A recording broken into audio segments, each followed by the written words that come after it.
ಬೊಂಬೆ ಹೇಳುತ್ತೈತೆ ಮತ್ತೆ ಹೇಳುತ್ತೈತೆ ನೀನೇ ರಾಜಕುಮಾರ.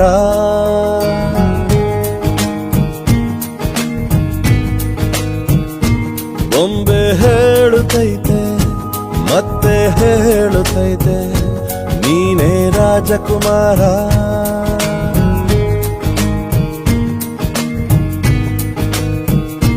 ಹೊಸ ಬೆಳಕೊಂದು ಹೊಸಿಲಿಗೆ ಬಂದು ಬೆಳಗಿದೆ ಮನೆಯ ಮನಗಳ ಇಂದು. ಆರಾಜಿಸ ರಾಜರತ್ನ ಆಡಿಸಿಯೇ ನೋಡು ಬೀಳಿಸಿಯೇ ನೋಡು ಎಂದು ಸೋಲದು ಸೋತು ತಲೆಯ ಬಾಗದು.